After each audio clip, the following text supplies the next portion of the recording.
Oh, hello everybody. How is everybody doing out there today? Yes. Whew. Y'all already know I got a story to tell you real quick. But first, let me say this. Welcome, welcome, welcome, welcome, welcome to what? Miss J Speaks Talk Show and Podcast. Yes, yes, yes. Whew. If you watching and you see that little red dot, you watching me live. But if you don't see that little red dot, you is watching the replay, and I thank you so much for that. Just put hashtag replay, okay? But y'all already know I got a story to tell y'all, right? Before I get started, I got a story to tell you.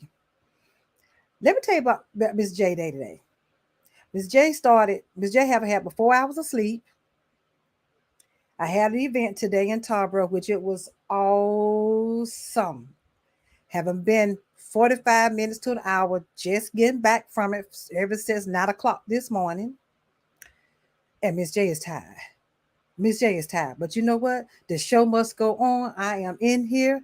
We're going to talk about this tough subject. It's a very, very touchy subject. And we're going to talk about it. We're going to have this conversation today. And I put on the flyer, if it's anybody that would like to join in on a discussion, to click the link. And if I'm not mistaken, let me see that I have it in the comments.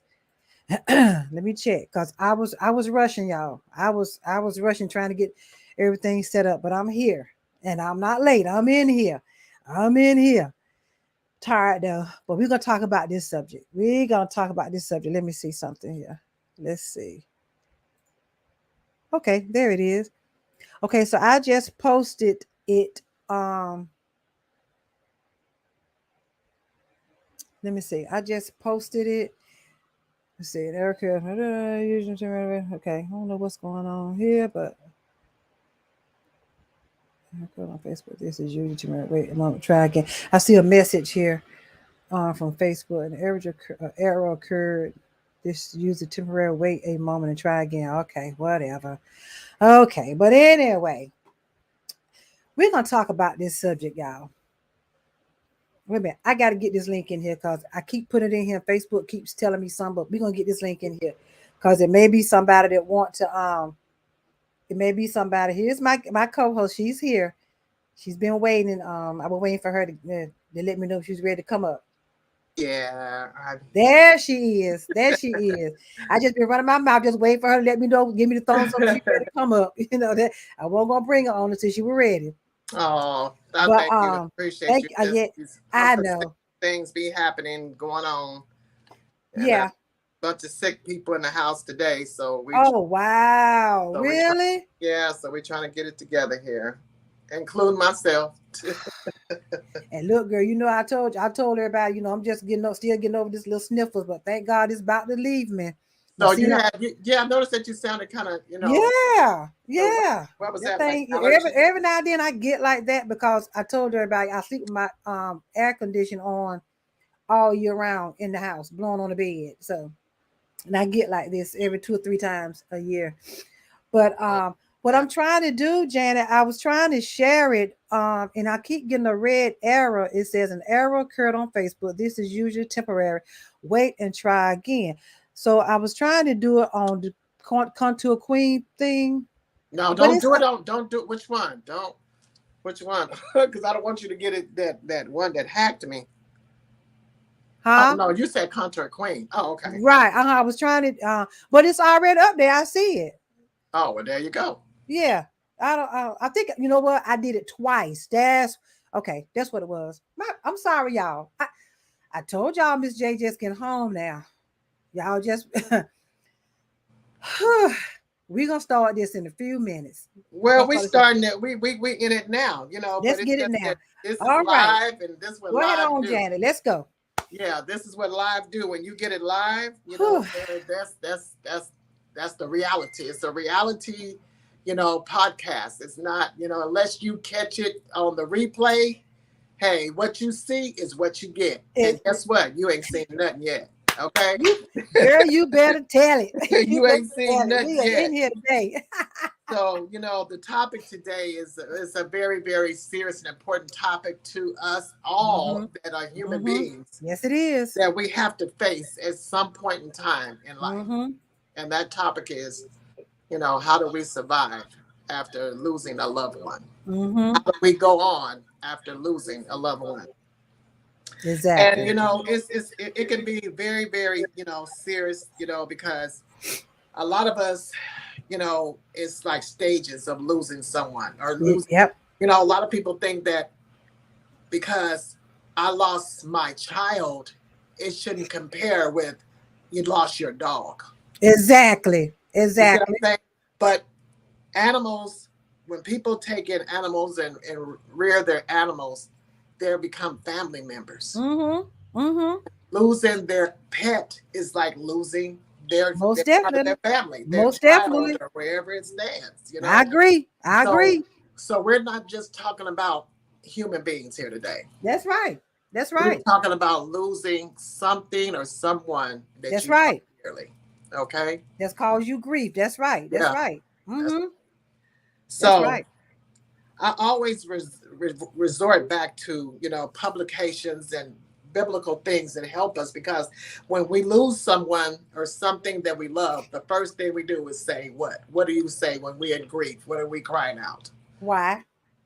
Why? And who are we crying out to? Who are you asking why? God. There you go. God. So since we're crying out why, and we're crying out why to God, then we need to go to God's word for the answer. See? Okay. We can't get the answer if we're asking a human being. They don't know why, because we all lose loved ones. So we cry out why to God, and only one that can answer God's questions, the question that we ask him, is himself. That's right. So that's what I do. So I always go to that wonderful website. That's www.jw.org. Okay. And I always go to the bar where you can search bar, where it's got that little hourglass, and I type in how. I'm gonna show y'all, because I'm showing you how I get my information and how it can help you and benefit you and your family. Because that's what this is all about. We're trying to help each other, right? Because we all at some point are gonna lose somebody that you love dearly. Exactly. I've lost both of my parents. I've lost brothers. I've lost a lot of close friends during the COVID, exactly.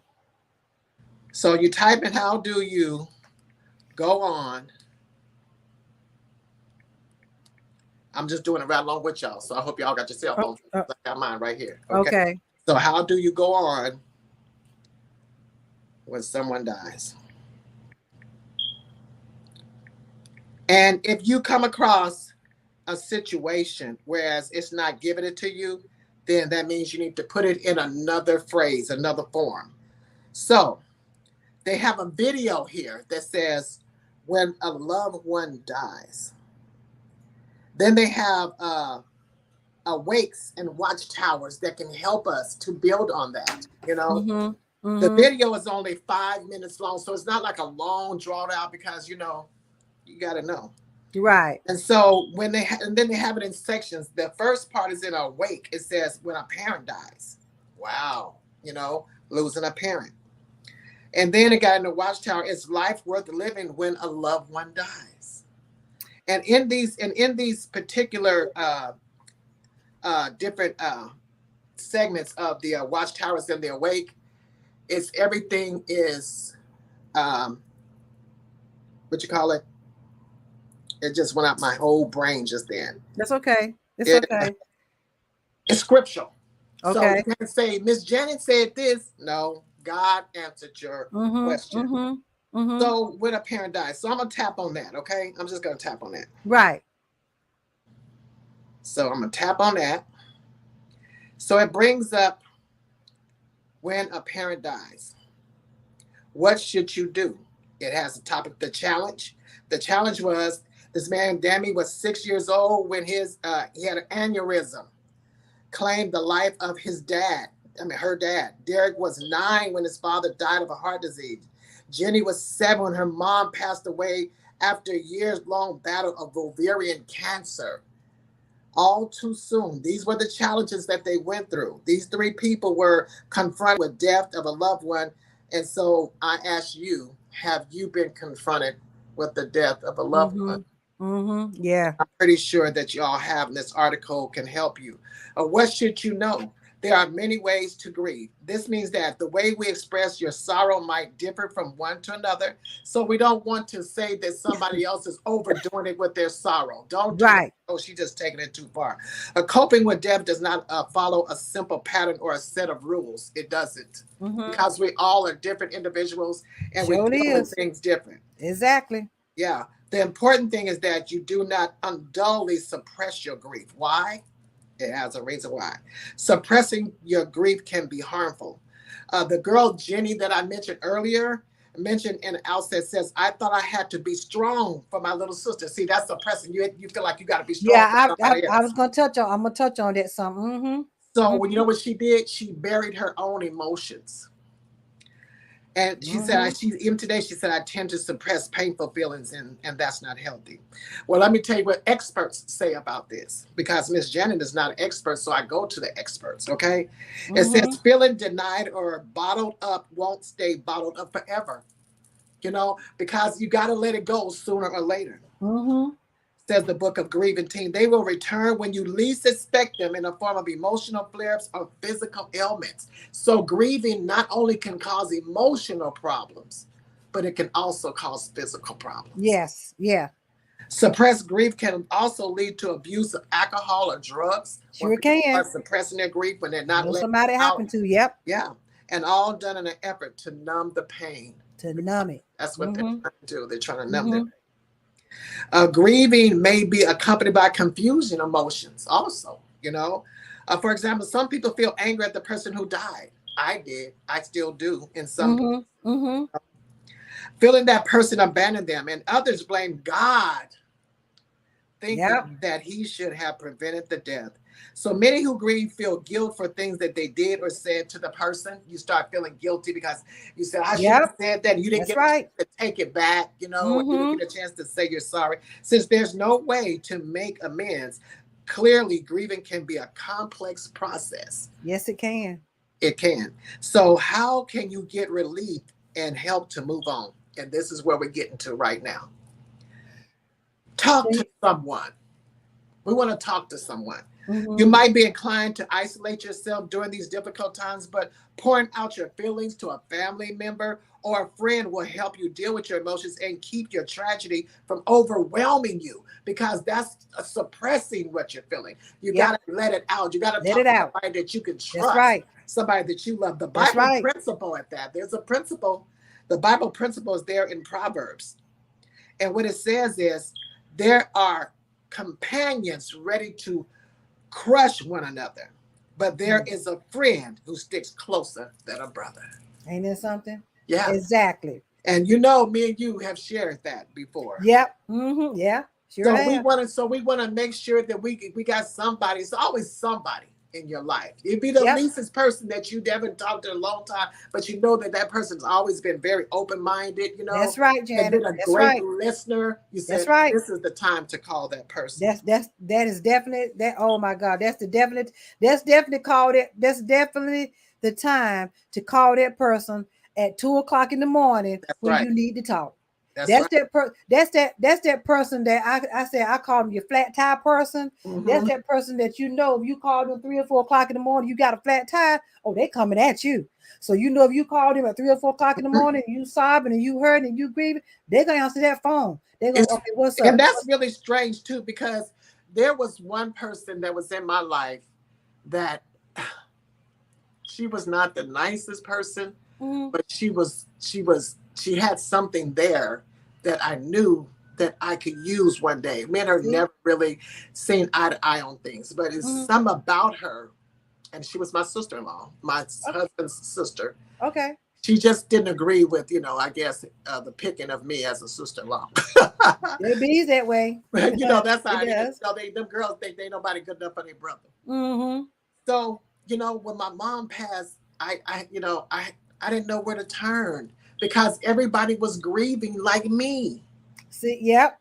And I went driving around at 2:00 in the morning and just sobbing in my tears. And see, y'all listen at this. I didn't know what to do, and I was so distraught because I knew I couldn't pick her hand up and say, "Put it around me, Mama. Put it around me one more time, please." But that one sister-in-law, I just called her up. Me and her never seen, I don't know, but I knew it was something about her that I'd be able to use one day. Because first of all, she was very spiritual minded. Okay. I said, hey, she was dry. Hey, I said, I lost my mom. She said, yeah, I'm sorry to hear that. I said, I'm sitting outside of your apartment right now, and I can't seem to get myself together. She said, I'm going to buzz you in. Come on up. And when I came on up, and I had never been in her apartment, ever. But I knew where she lived. Okay. That's where I went to sit and cry. And I stayed there all night. And she sat there. She didn't say one word. She just listened. There you go. Just listen. You just listen. So that's what the Proverbs is talking about at 1824. Also, you want to keep a journal. Write about the parents you lost, for example. What is your most cherished memory of them? You know, write about his or her commendable qualities, and which ones would you like to imitate in their life, in your life. And that's something that I do. I try to live up to my mother's expectations, and it's hard because she left a hard one to follow, boy. But if you are plagued with negative thoughts, for example, if you cannot stop thinking about something harsh you said to your parents before he or she passed away, write down what you feel and why. And there you go. That's right. Yeah, because see, you may not can express it, but you can write it. You can write it down. Get those feelings out. Now, stop right there, Janet, because I gotta what you call that word? I don't know, but I want to say something about what you just said, right? Okay. Piggyback. All right. My grandmama used to tell me, when you go to, I'm not trying to be funny, my viewers, but I'm just y'all know me, we keep it 100. My grandma used to tell me, she said, yeah, when you go to funerals, just because you see that person over there hooping and hollering, you don't know why that person is really falling all out, all in the casket. I said, what you mean, Grandma? She said, because, baby, that person might have said something to that person laying there 2 weeks before they died, 2 hours before they died, fussed them out or made them feel bad or something. Exactly. Now they can't apologize to that person. Ooh. Now they're stricken with grief. And y'all listen at this. I never thought about that. You got to ask yourself, and don't mean no harm, y'all. I mean no harm. From that point on, when I think I was like 18, 19 years old, we're going to have this conversation. And from that point on, I will always keep that in my mind when I would be at a memorial. Because I'll be like, I hope that it won't nothing like what my grandmama said, that person falling all out. I'm just keeping it 100 because it's the truth. You saying something to people, you don't know when their last day might be. You don't know. And these kids today, I'm getting ready to go there. I might get a little off topic, I'm ready to go there. And these kids, they want to run their mouth to their parents just like they not nothing. Yeah. Do y'all understand? Yeah. We feel you. But you know what? We're all imperfect. And we have to learn from the life that we live. And, we did things when we were younger. And I was older, and me and my mom didn't always see eye to eye. And I had to ask myself, is it really worth it that I get my point across to her? No. Come on. That's right, Janet. It wasn't worth it. Because now that she's gone,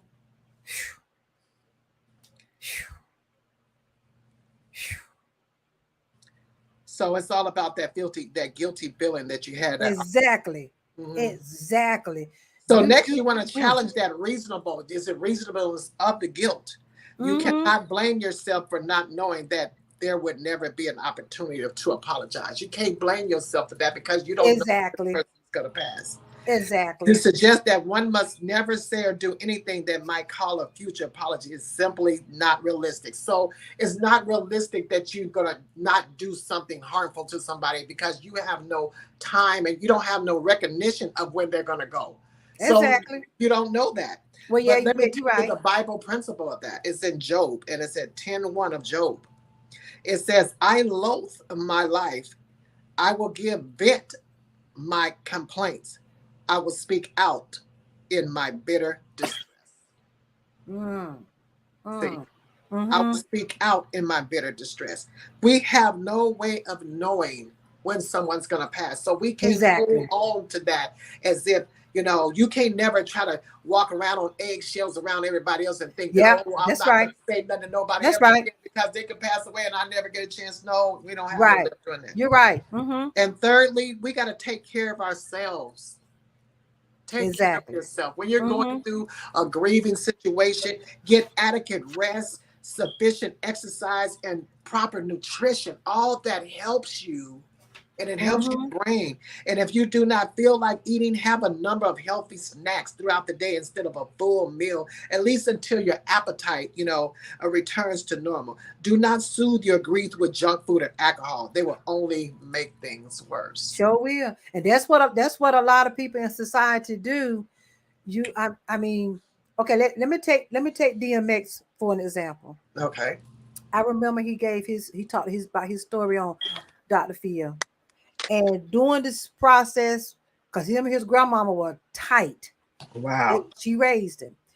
And when he found out she was sick, he made a promise to her that he was gonna be clean, stay clean. Right. And he stayed clean until the day or the night or the hour his grandmama left this world. He stayed clean. He admitted that. He told Dr. Phil. I remember that interview. Y'all go watch it. It's on YouTube. He told Dr. Phil he made when he found out when she was diagnosed with, and she asked him to please stop, blah blah blah, whatever choice it was.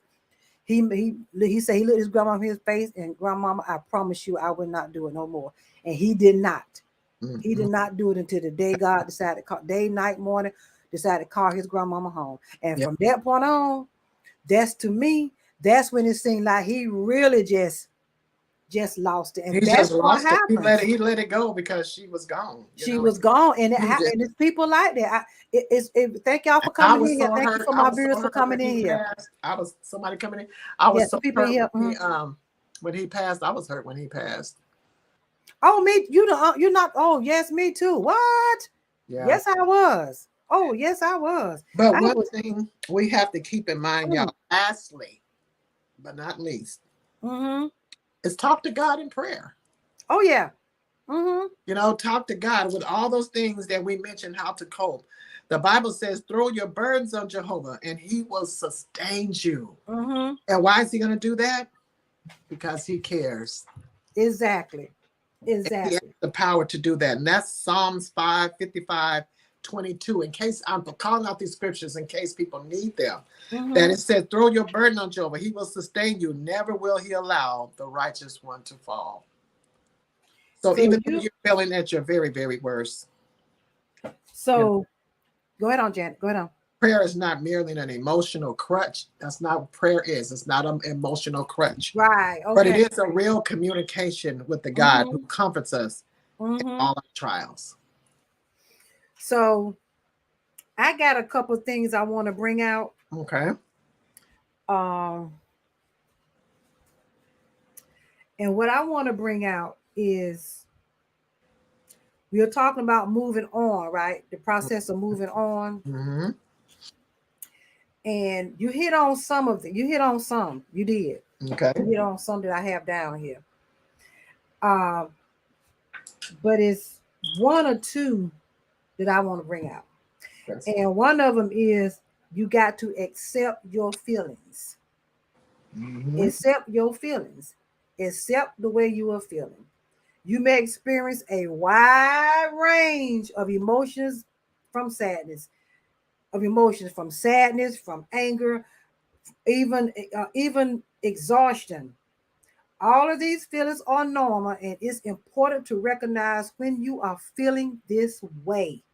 It's important to recognize this. If you feel stuck or overwhelmed by these emotions, it's helpful to talk to a licensed psychologist or a mental health professional that can help you cope with these feelings. That's a very, very good. And get you back on track. Yeah. Because if you walk around, okay, let me get to the other one. Okay. So the other one is talk about the death of your loved one with your friends or your colleagues. Talk about it. And that's going to help you, that's going to try to help you understand what happened and remember your friend or your family member. But this is what I want to get across. I love, even though people, I've been around somebody that said, well, it's just a dog. I'm just, this is real talk, y'all. Just a dog. No, it's not just a dog. That dog was just like a family member. So you can grieve over anything that's causing you. Matter of fact, let me do this. Let me tell you what is grief. What is grief? Grief is a natural response to a loss. That's a natural response to a loss. It's the emotional suffering you feel when something or someone you love is taken away from you. Did y'all hear what I just said? It's an emotional suffering when you feel something or someone you love has been taken away from you. And often the pain of loss can feel very overwhelming. That's where grief just comes right on in there and just mess us up. Mess Yep. us up. And if you ain't careful, it will knock you clean off balance to the point where you got to scrape to come back. That's what grief is. And you may experience all kinds of unexpected emotions, from shock to anger, from disbelief, from guilt, or just sad. Just sad. Just right It outside. don't make a difference whether it's a human being or a pet. That person or animal or pet has been taken away from you. That's grief. That's hard. And these are normal reactions to a loss. Don't let nobody tell you ain't got no bit. Look, it's been 8 months. So what? And you still feeling that way? You got a right to feel that way. I'm getting ready to get to that. You got a right to feel that way. And everybody reacts differently to when someone is taken. Everybody reacts different. Everybody reacts different. And how you deal with it. I'm just moving around because my stuff is dying and I'm getting my plugs. Okay. And so how do we deal with the grieving process? Number one, you got to acknowledge the pain. Acknowledge it. And in the way you want to, acknowledge it. Now, sometimes, something like that happen and we get to fuss with one another, but see, if that person know what's going on, they'll dismiss that because they understand what you're going through. You're snapping at somebody. But acknowledge your feelings. Don't walk around here and be like, oh, I'm good, I'm okay. You acknowledge your feelings. Acknowledge it. Well, that's what it's called, suppressing. Exactly. That's what I was speaking about earlier. Acknowledge your feelings. Mm-hmm. So then you got to talk. Then you got to reach out to others that's dealing with the same life. Find a support group, right? But then I'm gonna let you take over after this, Janet. I want to talk about the myths. I want to bring up some myths that people be saying. And what are those myths? Oh, yeah, I'm going to tell you the myths that people be saying, because I sure heard them as I was coming up. I sure heard them. Girl, what my fan I can pop. My granddaughter, 5 years old, she be doing this. She be popping that fan. Oh, really? I saw you, girl. You pop that fan. Girl, so here's a myth. Here's a myth. Here goes some myths I want to tell y'all about. Myth number one: the pain will go away faster if you ignore it. Are you serious? The fact is, trying to ignore your pain or keep it from surfacing will only make it worse in the long run. For real healing, it is necessary to face your grief and deal with it. Yeah. It's necessary to do that. I'm trying to get all excited. Y'all don't stop, but y'all already know about how I get. It's necessary for you to do this. Myth number two: it's important. Here we go. Here go one out of here. It's important to be strong for others in the face of a loss. Fact is, feeling sad, frightened, or lonely is a normal reaction to a loss. Crying does not mean you're weak. No, y'all men hear me? No. Do y'all men hear me? Do y'all men hear me? Crying does not mean you're weak. No, it don't. When you lost someone, no, it don't. You don't need to protect your family or friends by putting on a brave front. Here we go. Oh, I'm good. You all right, sis? Yeah, I'm good. All the while, you want to get somewhere, ball in the corner, and just bust a hole in the wall. Don't do that, y'all. Don't do that. Do not do that. Please don't. Showing your true feelings can help them and you. Showing your true feelings. Well, we know that you scream. We know that's true because when Jesus seen Martha and Mary crying because Lazarus had died, what did Jesus do? He gave way to tears too. He started crying too. That's right. Wow. So that's what I'm saying. So you're absolutely right. We don't have to put on this big front for other people. Mm-hmm. We can help them by grieving with them. Exactly. Grieve with them. Show them that you care about them, what's going on with them as well. And that's very important. I'm glad you brought that out. So here's my other myth. If you don't cry, it means you're not sorry about the loss. Now, are you crazy? Did y'all hear? This is myths that people be, well, they ain't crying, they must didn't care about the person. Yeah. Really? But here's a fact. Crying is a normal response, but it's not the only one. Did y'all hear me? Crying is a normal response, but it's not the only response, okay?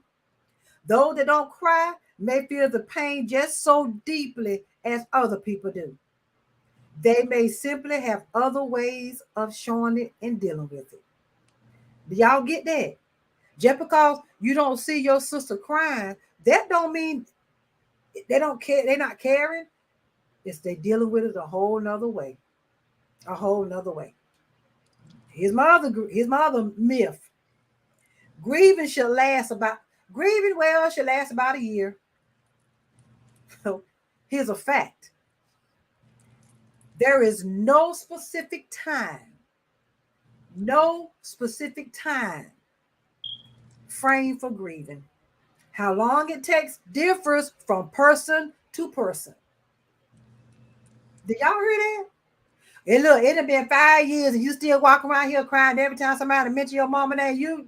You right. Excuse me. Almost went there. But yeah, show do. You can't tell a person when they don't eyes well up when you bring up their parent name or their sister's name or their pet name. That's you can't. Here's my other myth, and I'm through. Moving on with your life means forgetting about your loss. Are you serious? This is what society try to have us want to be thinking, oh, she done moved on already. Oh, she must have really care. It doesn't mean forgetting about this is the myth, right? Moving on with your life means forgetting about your loss. Here's the fact.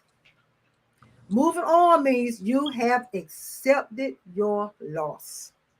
But that's not the same as forgetting about your loss. Y'all let them marinate about a second. That's not the same as forgetting about your loss. You have accepted it. That don't mean you forgot about it. So all that adds up to suppressing your loss. And what Angela is saying is don't do that because it can harm you more than hurt you. More than hurt you. And those were myths that she delivered, meaning that those are things that people said. Yeah. And a lot of people believe that, and yes, they believe it, but we're here to give you the facts. Mm-hmm. And those are the facts. And from my standpoint, I give you, Bible reviews on them, because they go in coordination with what Angela just said, and those are principles, to follow behind those things. But being able to accept... Hold on, let me finish this. Oh, I'm sorry. That's all right, baby. That's all right. You can move on with your life and keep see, this is the big point right here. That memory of someone or something you lost as an important part of you. That's why I tell people that I know they have lost someone. And matter of fact, I was doing a TikTok live night before last, and the lady came in and she was saying she just lost her husband in February. She put it in and wanted everybody to pray for and stuff. So of course I gave my condolences and stuff. And the statement I made was, well, the thing about that is they was married for 38 years. I said, but the thing of that is your memories can nobody take them away from you. Your memory that you have of your loved one, can't nobody take that. That's a memory. You could be still watching TV, watching a favorite show, that's someone that you love, that it was their favorite show. And after a while, you'll chuckle to yourself because you already remember, this was my grandma's favorite show. Just like me. Mm-hmm. See, I can talk about me because y'all know me. I talk about me. Me and my grandmother was so tight.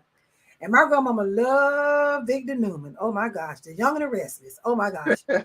Oh my gosh. My grandmother loved The Young and the Restless. And when I moved to New York, I called my grandmother every day,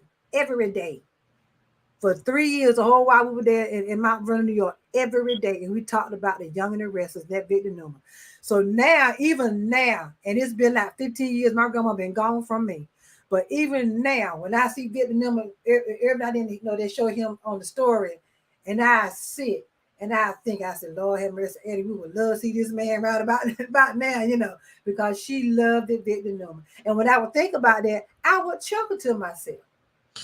Because she just thought he was that finest man to her. My grandmama y'all, yes, she was. She was a firecracker. I'm trying to tell you, she was a firecracker. But she just loved the Victor Newman. So whenever I see the Young and the Restless, every now and then, I chuckle to myself.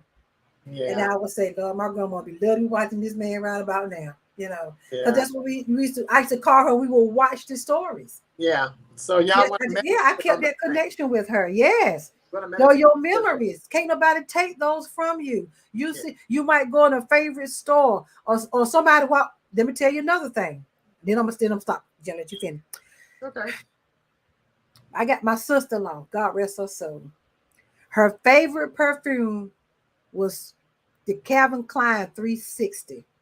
That's all she wore. She wore, right? I mean, all she wore. She's been gone there about 6, 7, 8 years now.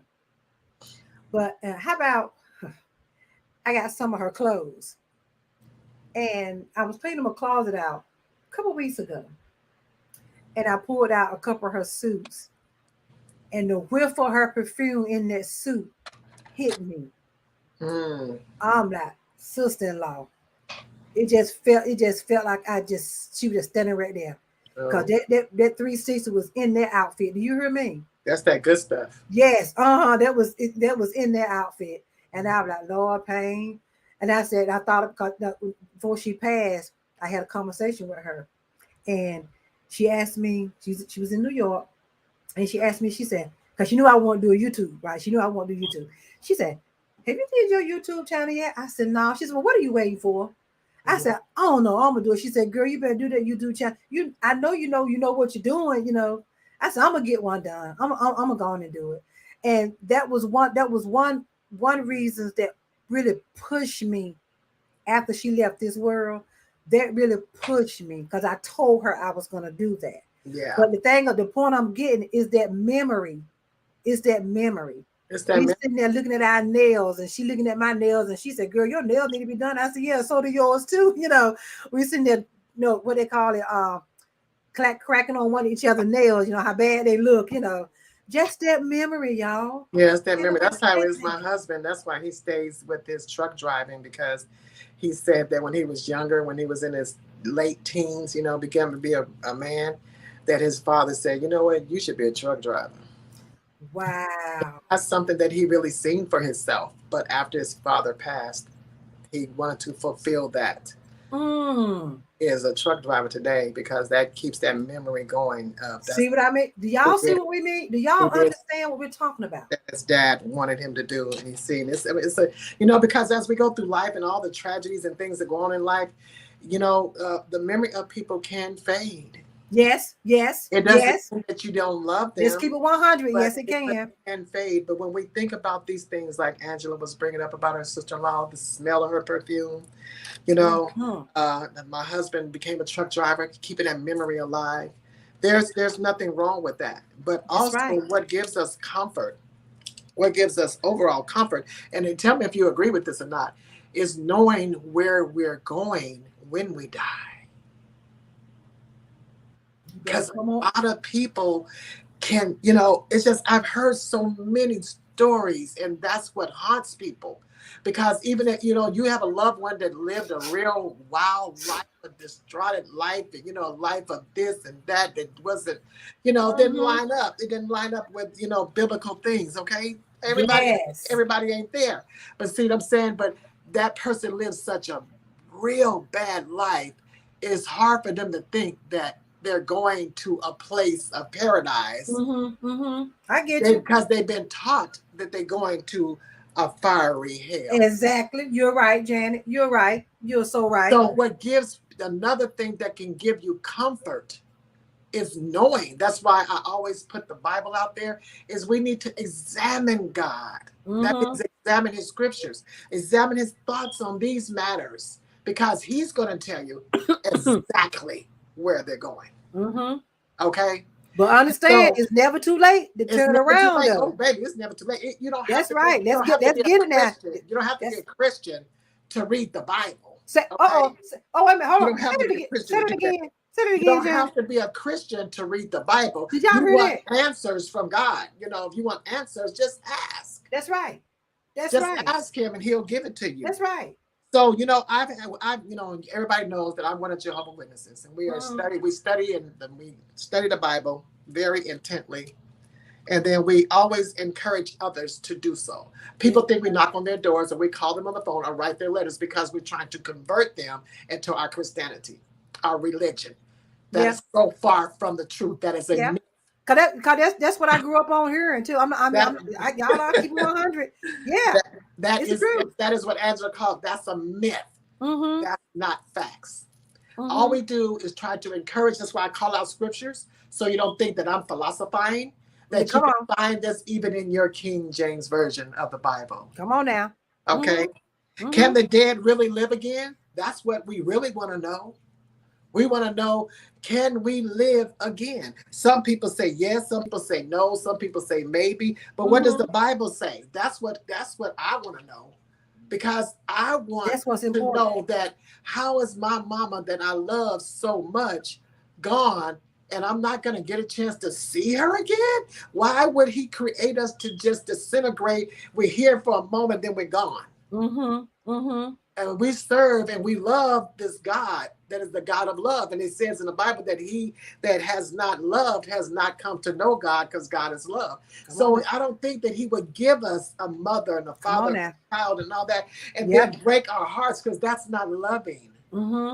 The Bible tells us in Acts 24:15, it says, and I have hope towards God, which hope these men also look forward to, that there is going to be a resurrection.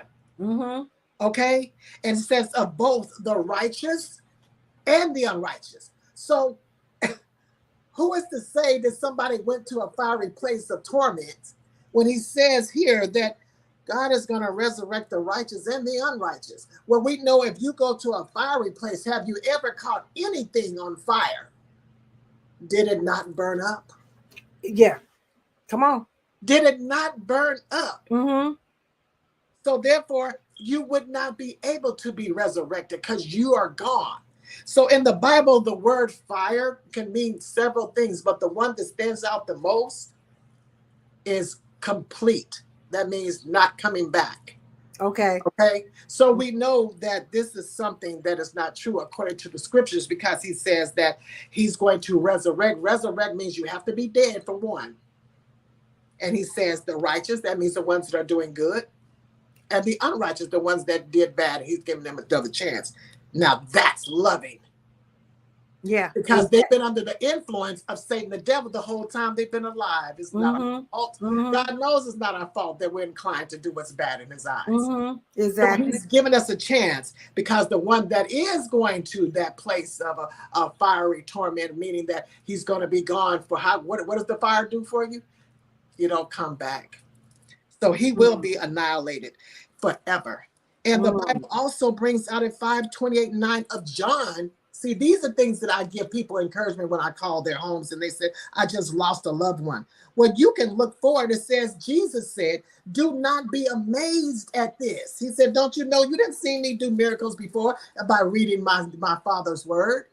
He said, for the hour is coming in which all those in the memorial tombs are going to hear my voice and come. And come out of those who have did good things to a resurrection of life, and those practice vile things to a resurrection of judgment. So that judgment part is kind of what get people. So now you got to think this is a loving God, right? So he bringing you back to say, I'm going to send you back to the grave. No, he's bringing you back to give you a chance. And then he's going to judge you from there, because now Satan is locked up in the abyss and he can't touch your mind or your body. What you going to do now? So this is what that scripture is saying. He's going to resurrect the good and the bad. And we're going to be able to flow through life without the influence of the devil. This is some encouragement to those who have lost loved ones, that they're not gone forever, that they were in a deep sleep like Lazarus was. And Jesus said, come up, get up. And that's what Lazarus did. He said, and when before he did that, he said, he's dead, he's gone. If you had been here, what Mary was saying about her brother, if you had been here, then he said, don't you know I am the way, I am the life? He's not dead. He's only sleeping. He's only sleeping. So we want to look at our loved ones as resting, y'all. Right. Because I've heard that before. I've heard the pastors say that they're just resting. They're just resting. I've always heard that come out of their mouth when they're giving the eulogy with someone. Because truly, nobody can really take your life except for the one who gave you life. Okay? And see, the Creator is the only one. The Bible calls him Jehovah, the source of life. And that's in Psalms 36:9, Acts 17:24-5. The one who gave life to all living creatures. Living creatures, that means animals as well. Is certainly capable of restoring life to someone who has died. If he can give you life, he can restore your life. That's right. If you are gone to a fiery hell, a place of some place of burning, and which hell is in Greek, the word is Hades in the original scriptures, which means common grave, by the way. So in that case, we all go in there. It's just a common grave. It's not a place of fiery torment. Because you got to read the original scrolls to find out what's really going on. God has resurrected many people in the past, and the Bible reports 8 instances of human, young, old, and female, who are brought back to life on earth. So if he did it then, y'all, he'll do it for us now. He'll do it again. That's something to look forward to. The main thing that I really loved, and I'm just going to leave it like this. God is eager to do this again. He's eager. Can you see that those ones that passed away under the influence of Satan, God did not cause them to die. God did not kill anyone. He's sad that they're gone. I'm glad you said that, because I was sitting here, I was getting ready to bring that out, because my viewers, y'all watching, y'all just watch the replay, y'all know those are things that come out of our mouth. God, why did you do this? Why did you take my husband? Why did you take my mother? I'm just keeping 100, y'all, because I've said it. I've said it. Because I can talk about me, because I can't talk about it, but I can talk about Miss J. I know what has come out of my mouth. You see what I'm saying? You just being honest. Yeah. But yeah, I'm being honest about it. I know when that happened with my grandmama. Yes, I called out. I sure did, Lord. Why you take my grandma from me? Yes. Yeah. When you think like that, when you think like that, I did. Y'all not gonna lie about it. And I know y'all that's probably watching. Y'all probably said it too. Oh yeah. When you don't know biblical facts of God's word, of course. I mean, what else are you to think? You don't have to go. But here we're giving you facts. And when I say facts, this is something that you can look up yourself. Not that you heard it from Miss Janet's mouth. Look it up yourself, because if God caused death, read 1 Corinthians 15:26, where it says, and the last enemy, death, is to be brought to nothing. God said death is an enemy to him. He said, and the last enemy, death, is to be brought to nothing. Did y'all hear that?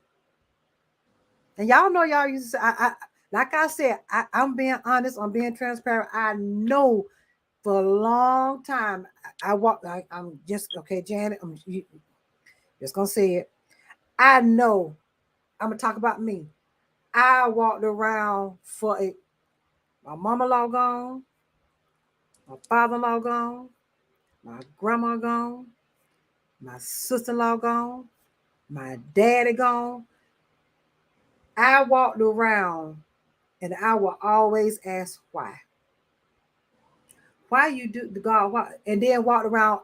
I'm gonna be here. It is mad with him.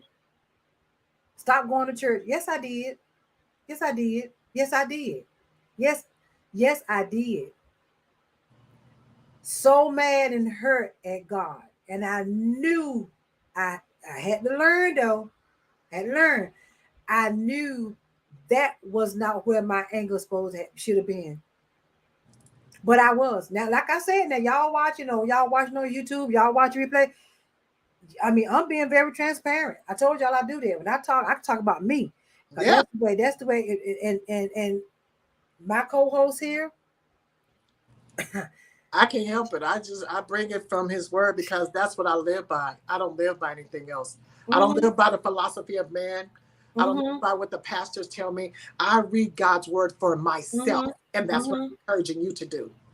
He said the last enemy, death, will be no more. That means death is an enemy to him. He doesn't cause death. That's his enemy. But see, I didn't know. I'm just mad. My loved ones gone. Yeah. Lord, you just take my loved ones from me. Yes.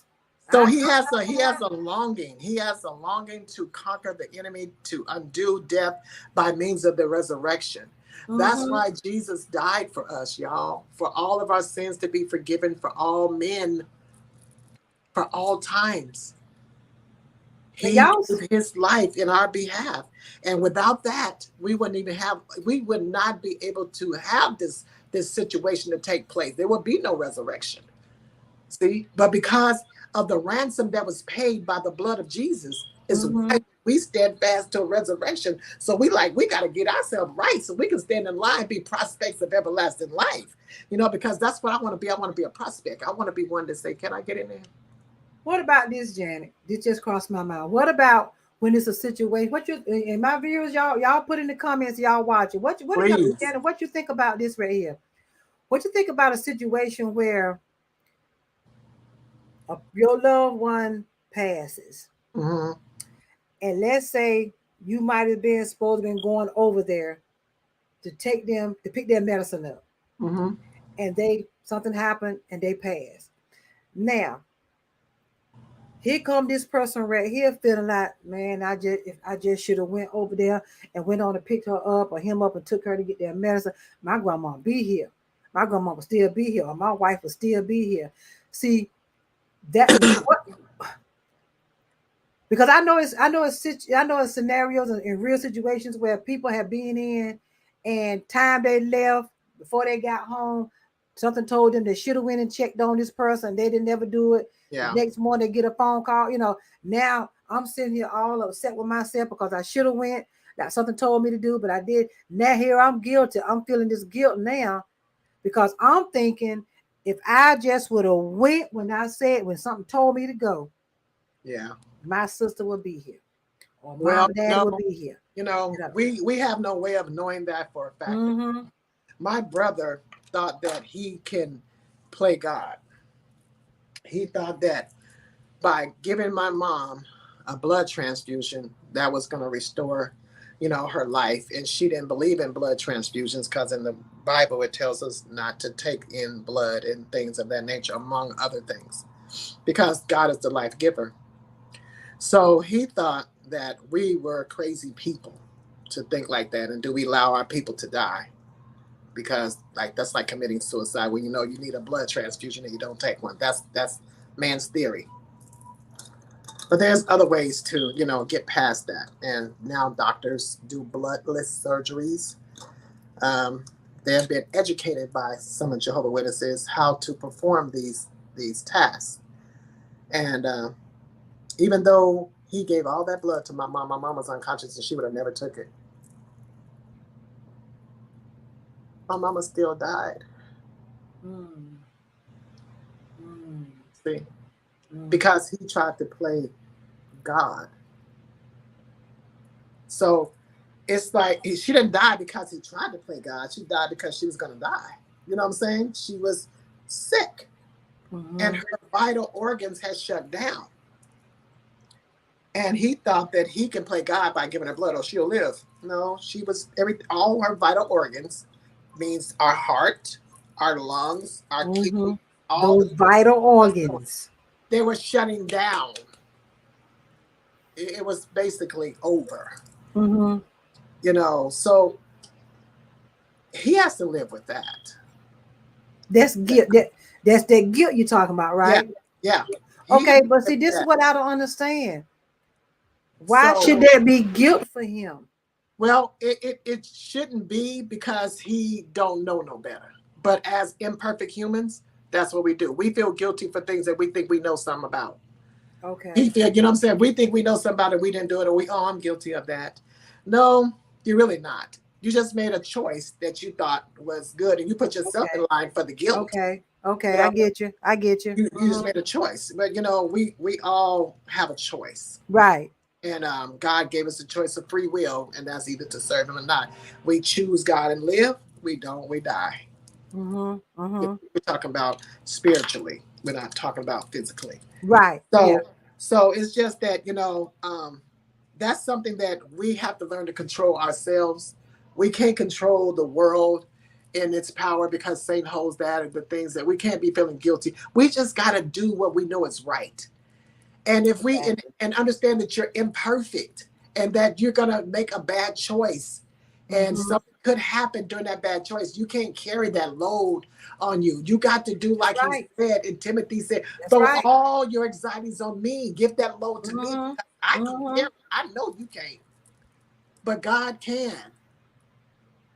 And that's what you got to do. You got to leave it on him. Another way, and I know that we're going to close it out, and to hopefully that can bring a lot of comfort to you and help you get through, is knowing the condition of a dead person.